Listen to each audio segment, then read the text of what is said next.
अंजू देवी की तमन्ना थी कि ये अपने बच्चों को पढ़ा लिखा पाती, उनकी जिंदगी संवार पाती। तो पहले स्थिति ठीक नहीं थी। इसके बाद क्या हुआ कि बहुत चिंता लगा रहता था कि मतलब हम लोग का स्थिति में कैसे सुधार होगा, कैसे हम बाल बच्चा को सही शिक्षा दे सकते हैं, अपना घर में कैसे सही सबसे रह सकते हैं। घर में सब खुशहाल नहीं रहते थे।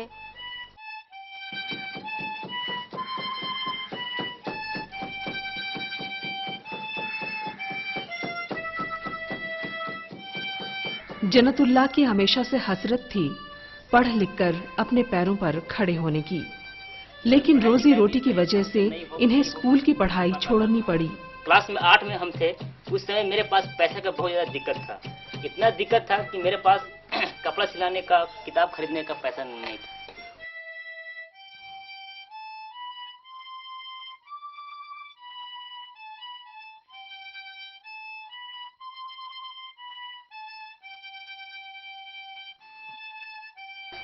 सईदा को अपनी जिंदगी से एक ही शिकायत थी, पैसे नहीं मिलते थे। टाइम से नहीं मिलता था, काम करने के बाद भी पैसा नहीं मिलता था।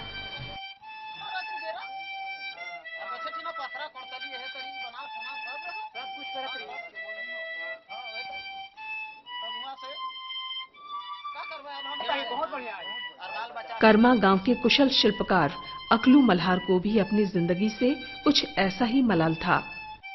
उत्तरी में हमरे के पढ़ाई लिखाई भी बाल बच्चा के नहीं पारला, बूढ़ा बाप माई बाप माम उमर बुढ़बक रहे, हम लोग बुढ़बक बना के रखना। हाँ।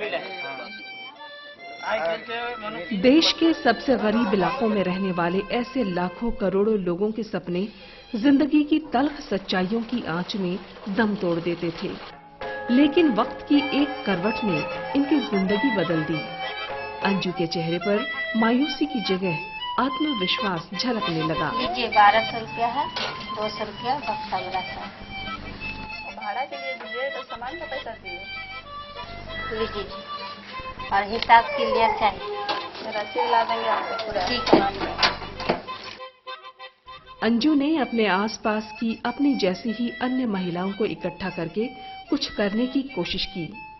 छोटी छोटी बचत से की गई इस पहल ने एक छोटे से कारोबार को जन्म दिया। दूसरे जगह हम लोग कभी कभी जाते थे तो देखते थे कि महिला लोग कुछ करती है, सब बैठक उठक करती है। तब हम लोग ग्रुप बनाए 13 महिला को लेकर के, तो 20-20 रुपया करके हम लोग बचत करने लगे। तो हम लोग को मालूम नहीं था कि कैसे साबुन बनाया जाता है, कोई चीज़ का मालूम नहीं था। तो उन लोग बोले कि ठीक है हम लोग ट्रेनिंग दिलवाएंगे ग्रुप लोग को। उसके बाद ऐसे हम लोग को ग्रुप के तरफ से ट्रेनिंग दिया गया, सीख करके उसके बाद साबुन बनाने का काम शुरू किए। ग्रुप में बना करके चेक किए, उसके बाद दुकान दुकान में देने लगे। उसके बाद हम लोग ऐसे फायदा होने लगा। उसके बाद ऐसे जब फायदा होता है तो हम लोग घर में भी कुछ पैसा देने लगे। बच्चा लोग स्कूल नहीं जाता था तो स्कूल भेजने लगे। उन लोगों को किताब कॉपी का दिक्कत नहीं होने लगा, उन लोग पढ़ने लिखने लगा। और घर में भी सम्मान होने लगा कि चलो पहले इसको बोलते थे लेकिन ये सही काम कर रही है। और ये देख करके गांव की और महिला लोग भी आती है और बोलती है कि तुम लोगों को कहाँ से ट्रेनिंग मिला, हम लोग को भी कुछ बताओ, हम लोग भी रोजगार करेंगे। आखिर इन सब की जिंदगी में उम्मीदों के ये चिराग कैसे रोशन हुए, कहां से आई ये ताकत? ये बदलाव आया DFID के पैक्स कार्यक्रम से, जो भारत के 108 जिलों में हालात बेहतर बनाने के लिए प्रयासरत है। इस कार्यक्रम से जुड़ी संस्थाएं समाज के सबसे निचले पायदान तक पहुंचकर रोजगार के अवसरों को बढ़ावा देने तथा नए रोजगार पैदा करने की दिशा में सक्रिय हैं। 5 संस्थाओं के माध्यम से हम लोगों ने 2003 में ये प्रोजेक्ट शुरू किया था। जिन लोगों को हम लोगों ने चुना था, स्पार ने चुना था अपने पार्टनर के रूप में, वो संस्थाएं काफ़ी नई थीं कुछ, और कुछ पुरानी संस्थाएं थीं। हम लोगों के सामने चैलेंज था कि इन सारी संस्थाओं को लेकर के एक ऐसी क्षमता निर्माण की प्रक्रिया चलाई जाए ताकि यहाँ के जो गरीब लोग हैं, आदिवासी हैं, उनके जीवन में एक महत्वपूर्ण परिवर्तन आ सके। और इसी हिसाब से हम लोगों ने एक series of capacity building program चलाया अपने पार्टनर्स के स्टाफ के लिए। और आज 2.5 साल काम करने के बाद में ये प्रमाणित हुआ है कि जिन चीज़ों को हम लोगों ने पार्टनर्स की कैपेसिटी बिल्डिंग में लाया, वो सारी चीज़ें बहुत ही बढ़िया ढंग से गांव में गई हैं। लोगों का क्षमता निर्माण हुआ है, जो कि पैक्स का एक महत्वपूर्ण उद्देश्य था। और ये क्षमता निर्माण होने के माध्यम से लोग आज सरकारी कार्यक्रम ले पा रहे हैं, जहाँ भी उनका शोषण हो रहा है उसके खिलाफ में आवाज़ उठा पा रहे हैं। बहुत सारी अपनी जीविका के साधन जो पहले सुसुप्त अवस्था में थे, उनको आज के दिन में उनको उपयोग में ला रहे हैं। तो इस तरह से यहाँ की जो संसाधन से परिपूर्ण झारखंड है, यहाँ की संसाधनों का बेहतर प्रयोग कर पा रहे हैं लोग। खेती किसानी से लेकर ईंट बनाने जैसे पारंपरिक कार्यों से लेकर बारीक नक्काशी वाली कलाकृतियों के निर्माण तथा कई अपारंपरिक उद्योगों को भी बढ़ावा दिया जा रहा है। मसलन झारखंड में धातु के ढलवा बर्तन तैयार करने वाले मल्हार लोग घरेलू इस्तेमाल की चीजों के बाजार पर अपनी पकड़ ढीली पड़ने से भुखमरी की हालत से गुजर रहे थे, लेकिन पैक्स से जुड़ी संस्थाओं स्पार और अग्रगति ने इन्हें एक नई दिशा दिखाकर इनकी जिंदगी बदल दी।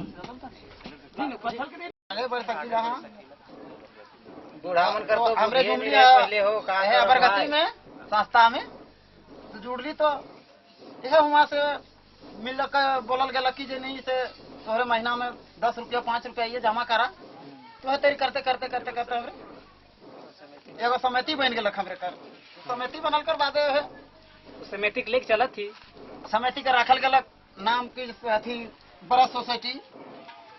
तो बैंक से भी हमरे के लोन बड़ी मदद मिलक की बड़ी मदद पहले तो बहुत बढ़िया है। पहले तो इनकर विषय में कैलाश मल्हार आया कि जे अथी करे का 14 माइल कर तो ट्रेनिंग दिया लग, तो हाथी घोड़ा बनाए कर सीख ली, हाथी घोड़ा बनाए ले सीख ली और बनाए सिखालक हमरे के। तब कैसे न बहुत सिखाना की कैलाश मिस्त्री भाई बहुत सिखाना है, बहुत सीखे के दिल्ली से भी ऑर्डर भी अलग, मेला भी गली बेचेले हाथी घोड़ा के लेके, तो बढ़िया बेचाला, बढ़िया बेचाला, बहुत बढ़िया बेचाला। पढ़त है हाँ, हमरे तो बुढ़बा खाई था छुआ मन के बुढ़बा काल रखा सब सुथरा रहा था, कितना बढ़िया। इसी तरह जन्नतुल्लाह को 8वीं कक्षा में ही पढ़ाई छोड़कर 2 जून की रोटी के लिए कालीन बुनने के लिए दूसरे राज्य में जाना पड़ा। पहले हम लोग दरी कालीन का काम करने भदोही बनारस यूपी जाते थे। वहाँ हम लोग काम किया करते थे। काम करने में काफी परेशानी वहाँ हम लोग को नजर आ रहा था। वहाँ हम लोग तो एक दूसरे के बस में रह के काम करते थे। दूसरी बात, हम लोग का पैसा भी बहुत कम मिला करता था और रहने के लिए हम लोग का जगह बहुत दिक्कत होता था। वहाँ तो उचित मजदूरी भी नहीं मिल पाता था। कुछ 2-4 आदमी जो है अपना परिवार भी लेके गया था, तो वहाँ उनका बाल बच्चा का पढ़ाई लिखाई भी सही ढंग से नहीं हो पाता था। 2 लड़का यहाँ पर पहला ये मशीन को बैठाया और काम करना शुरू किया। जब उसको देखा यहाँ का गांव का आदमी देखा तो सोचा कि बहुत बढ़िया काम है, गांव में भी इसको सिखाना चाहिए। और इस तरह से ये मैसेज चल गया उन लोग को जो भदोही में रहता था उन लोग के पास।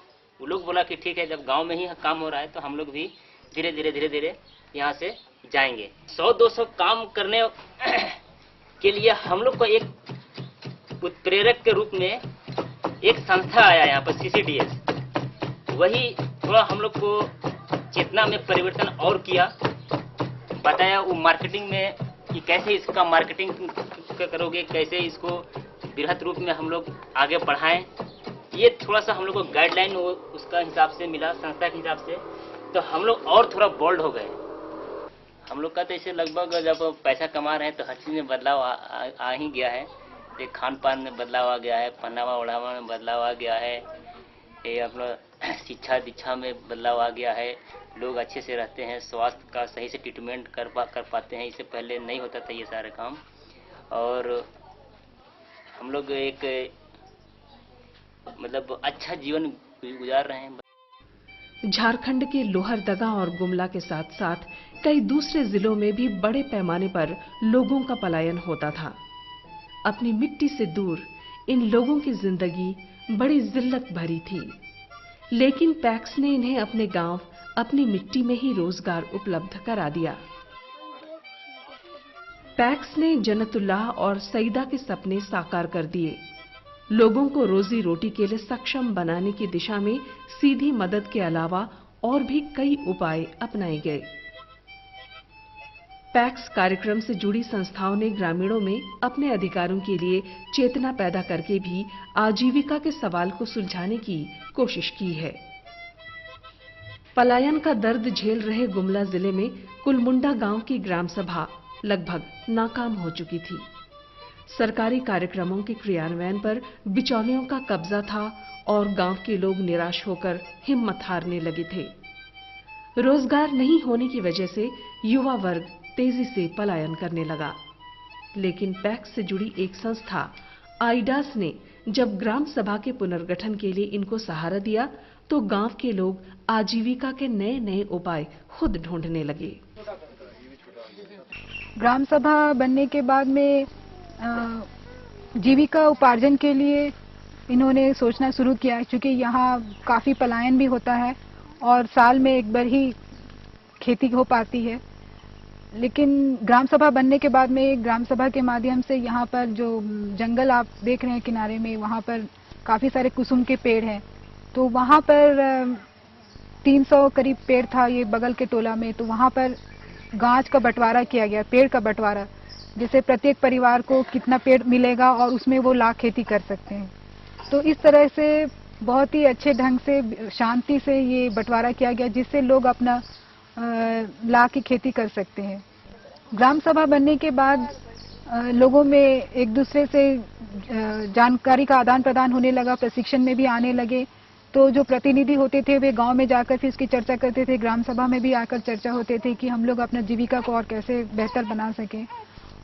पैक्स कार्यक्रम के आने से यहाँ पर ग्राम सभा के माध्यम से काफ़ी फायदा हुआ है लोगों को। जैसे पलायन यहाँ पर बहुत ज़्यादा होता था, उस पर कुछ लोगों ने सोचना शुरू किया है कि उसे रोकना है, और इसको रोकने के लिए फिर उनको विकल्प चाहिए, जो विकल्प के रूप में इन्होंने जैसे कृषि में और विस्तार किया है और लाख की खेती के बारे में उसे भी बढ़ाने की कोशिश की है।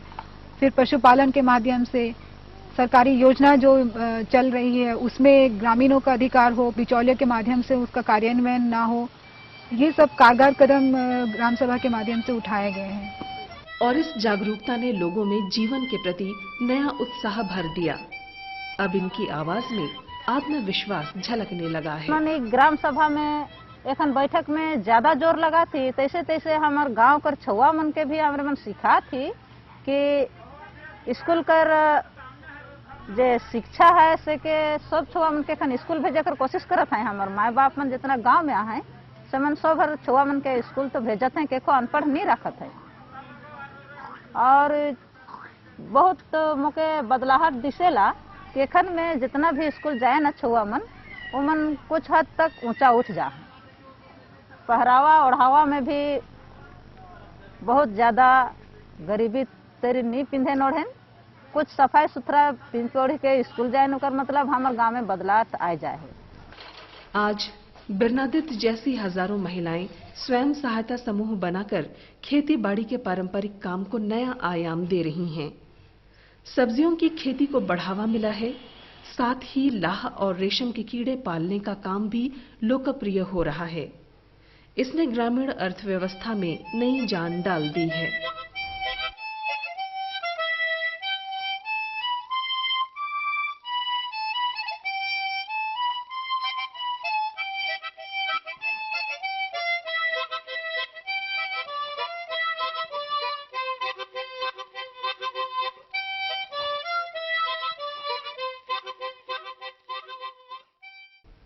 पैक्स से जुड़ी संस्थाएं स्वयं सहायता समूहों द्वारा तैयार चीजों का विपणन भी कर रही हैं।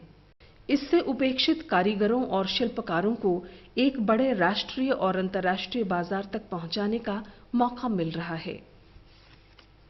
पैक्स प्रोग्राम शुरू हुआ, जिसके अंतर्गत हम लोग का ग्रुप भी उसमें शामिल हुआ, जो कि नारी नवाड़ी गांव में है। 10 गांव में हम लोग काम कर रहे हैं और टैक्स का जो मूल उद्देश्य है कि लाइवलीहुड को जनरेट करना, ताकि गरीब ज़्यादा से ज़्यादा इम्प्रूव कर सके, उसमें हम लोग का शोरूम का, चाहे हम लोग का मार्केटिंग चैनल का भी बहुत बड़ा योगदान है, जिसके थ्रू से गांव में जो प्रोडक्ट होता है उसका हम लोग यहाँ विक्रय करते हैं और उनको पैसा मिल जाता है, उचित दर में पैसा मिल जाता है।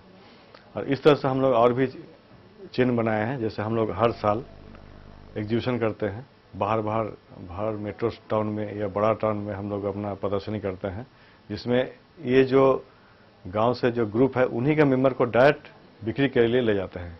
कोई मीडिएटर का काम हम लोग नहीं करते हैं, ताकि उसको उचित दाम मिले। और वो जो प्रदर्शनी होता है वो हम लोग का सेंट्रल गवर्नमेंट से कुछ हेल्प मिलता है, हस्तशिल्प विभाग से, जिससे हम लोग फ्री स्टॉल मिलता है। शोरूम से या मार्केटिंग चैनल से हम लोगों ने एक ही उपलब्धि हासिल की, जिसमें हम लोग जो बीच में जो बिचौलिया है, मिडिल मैन है, उसको हम लोग कम्प्लीटली यहाँ से हटा दिया।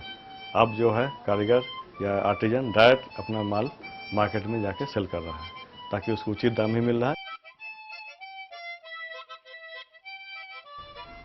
अंजू देवी का साबुन का कारोबार चल निकला है।